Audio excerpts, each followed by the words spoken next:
Boa noite, Kobayashi. Boa noite a todos. Uma honra estar aqui com vocês. Espero poder contribuir com o debate, que já está muito bom. Renan, eu quero já a sua análise inicial, aí, um panorama geral de como você avalia essa operação no Rio de Janeiro e toda a repercussão política que a gente está vendo nesse dia seguinte. Bom, o objetivo da operação era prender inúmeras lideranças do Comando Vermelho, que já tinham ordens de prisão expedidas, em duas áreas que são totalmente dominadas por essa facção. Tanto o Complexo da Penha, quanto o Complexo do Alemão. A gente precisa entender o Complexo da Penha, em especial esse, como uma espécie de capital, a fortaleza, né, o prédio central onde opera boa parte da inteligência do Comando Vermelho.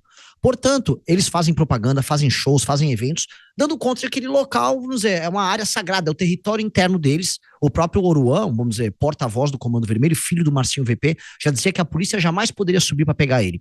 A operação foi um sucesso porque ela entrou nessa área, derrubando o mito de que eles são invencíveis, que é um mito que eles tentam construir, inclusive, para oprimir a população que vive lá, e prendeu quem precisava prender. E, obviamente, como ninguém quer ser preso de graça, né, o Comando Vermelho é um grupo armado, com fuzis, com armas de alta letalidade, eles reagiram, e aí quando você reage, você é um bandido, você reage, você vem a óbito. Então, nesse sentido, o número de pessoas que morreram, né, guerrilheiros de uma organização terrorista, como é o caso do Comando Vermelho, a gente comemora. A gente não lamenta. E aí eu fico preocupado quando inúmeros setores da imprensa e todas essas ONGs de direitos humanos vêm a público para tentar inverter, né, fazer a famosa inversão de narrativa e dar conta de que foi uma chacina. Não foi. O Estado brasileiro foi numa área que deveria ser do Estado brasileiro, que está ocupada de maneira ilegal por um ente invasor, que é o Comando Vermelho, e fez um trabalho de retomada em imposição, ainda que temporária, de lei e ordem. O governador Cláudio Castro e a Polícia do Rio de Janeiro estão de parabéns por isso. A gente tem que apoiar a operação. Nesse sentido que a gente está vendo, portanto, agora uma guerra de narrativas. A esquerda na rede social, ongueiros de toda sorte, aquelas Viva Rio, o Mota, ele conhece muito essa turma aí e sabe muito bem como é que eles operam. Dinheiro estrangeiro para financiar esse tipo de ideologia. Tudo isso está acontecendo e nós, a sociedade civil, temos que estar vigilantes para não permitir que eles invertam o jogo e mantenham Comando Vermelho com seus porta-vozes na mídia e na imprensa, falando o besterol que eles sempre falam e defendendo a impunidade. Renan, boa noite. Você é pré-candidato a presidente pelo Partido Missão e imaginando que nesse governo o enfrentamento não será feito e no próximo governo não adianta se perder tempo com narrativas, eu gostaria de te ouvir sobre quais medidas um presidente da República deve adotar para suportar os governadores no combate e para vencer o crime organizado e restabelecer a ordem natural das coisas no Brasil. Perfeito, Cristiano. De maneira muito clara, a luta contra o crime ela tem que ser dividida em duas ações. Uma ação óbvia e clara é a declaração de guerra contra o crime organizado. Então você vai precisar isolar quem é o crime organizado, quem são essas facções e impor a eles um direito diferente. Existe uma tese que chama direito penal do inimigo, já foi aplicada, por exemplo, pelos Estados Unidos em Guantánamo contra as organizações terroristas, que parte da seguinte premissa: se você faz parte de uma organização terrorista, como é o Comando Vermelho, como é o PCC, como é o TCP, o direito normal, o direito penal que um cidadão comum tem, não vale para você. O direito tem que ser rápido e muito duro. Operações policiais muito rápidas, prisões muito rápidas, coloca o cara em cana, resistiu, vem a óbito, como tem que ser. Esse é o direito penal do inimigo e isso tem que ser executado para que o governo declare guerra às facções. Porque passou de qualquer limite, hoje as facções fazem ocupação territorial, elas estão inseridas em inúmeros elos da cadeia produtiva brasileira. Então o negócio ali é pegar, destruir. Resistiu, matou. Prendeu, matou, que é um slogan que a gente usa como mote, inclusive, para alertar as pessoas. Do outro lado, ao cidadão. E ao cidadão que comete crime não é faccionado. Pois bem, o cidadão que comete crime não é faccionado também tem que ter leis mais duras. A gente tem que alterar o Código de Processo Penal, acabando com a progressão de pena, acabando com as saidinhas. Existem, inclusive, muitos projetos que estão já no Senado, passaram na Câmara, que era só o Alcolumbre botar para votar, que já alterariam essa dinâmica. Leis que pegam, por exemplo, reincidentes. Hoje, coisa de 71% dos presos que saem da cadeia, eles voltam a cometer crimes. 65% dos homicídios, por exemplo, são cometidos por reincidentes. Portanto, mexer na reincidência, cometeu 2 crimes violentos, vai ficar em cana e por muito tempo, mais de 30 anos. Isso tem que ser feito por não faccionado. Essas duas medidas têm que ser tomadas no primeiro dia de governo do novo presidente da República. E aí sim você tem uma ideia de guerra contra o crime.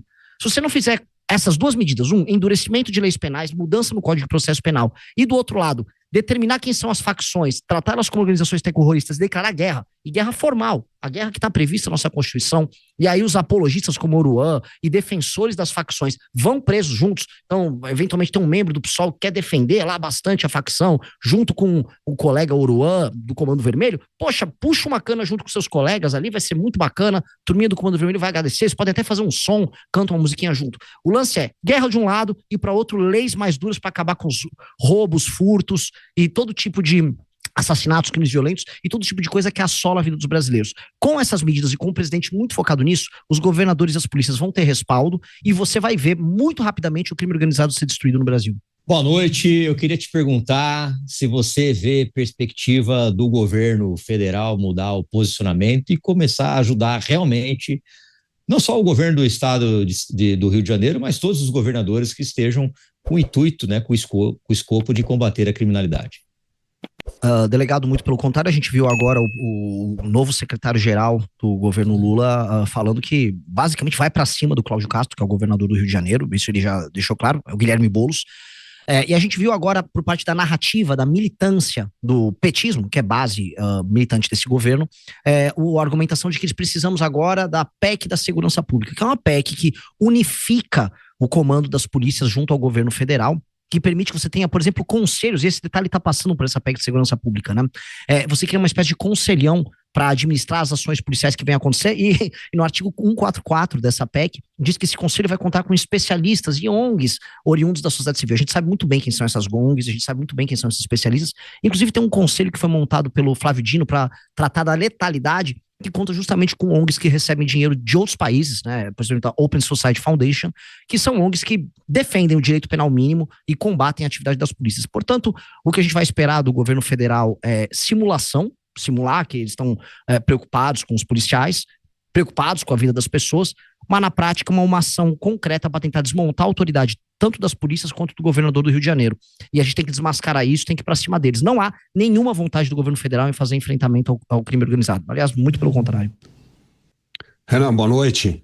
Renan, você tocou num ponto importante, que é a ocupação de território. Foi isso que o crime organizado vem fazendo, principalmente o Complexo da Penha, como você falou. Agora, parece que nós não atentamos para o problema da DPF 635, porque tudo começou lá. Houve até uma legalização para a polícia não entrar nesses territórios.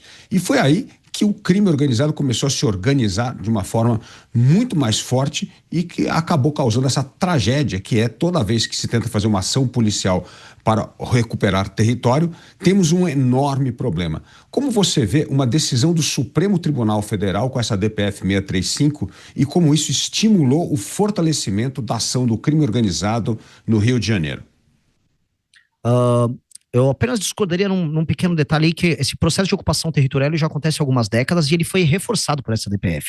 Essa DPF quase que reconhece o controle do crime organizado dentro daquelas áreas.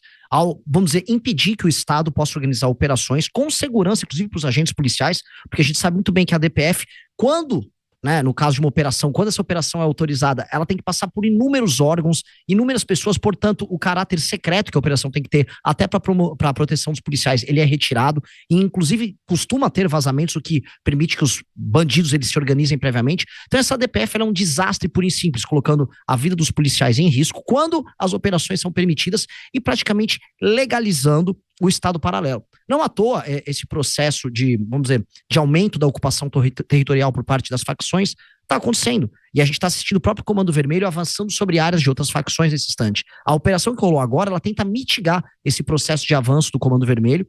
E nesse sentido, eu volto a repetir, ela foi um sucesso.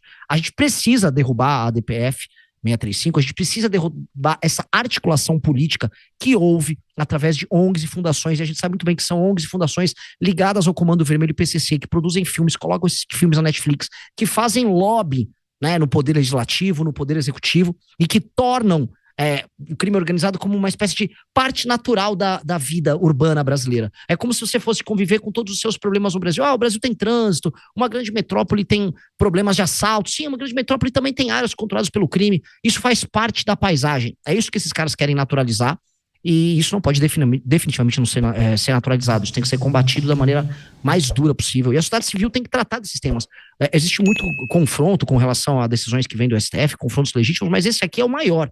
Esse é o tema que o Congresso tinha que se organizar, derrubar isso através do Congresso, tornar essa pauta pública para as pessoas e definitivamente tornar o combate ao crime o mote por parte dos governos. Renan, para a gente fechar, uma última pergunta, eu gostaria de saber como é que você avalia o projeto de lei antifacção que foi enviado pelo ministro da Justiça à Casa Civil e que logo vai estar tramitando no Congresso Nacional, que é um projeto que vai nessa linha de endurecer penas, de criar inclusive alguns mecanismos de infiltrados em facções criminosas, até empresas fictícias seriam formadas para tentar rastrear o crime organizado. Como é que você avalia esse projeto que parece será uma das apostas do governo?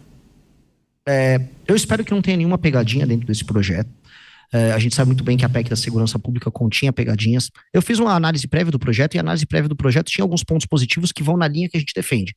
Temos que aumentarem muito as penas ali e não adianta essas penas que eles inserem, por exemplo, a participação nessas organizações criminosas, eles serem mitigados por uma progressão penal, que aí de nada adianta. A gente acumula a pena ali, mas se no fim do dia acumula uma progressão penal, né, enfim, a gente só está fazendo discurso para o público e, na verdade, para o PT tentar resolver os problemas que eles têm junto ao próprio eleitorado. Então, aumento de penas ainda maior nesse projeto e inserção da ideia de grupo terrorista e de um combate focado nessa questão territorial, que até é mencionado ali, mas não da maneira como tem que ser.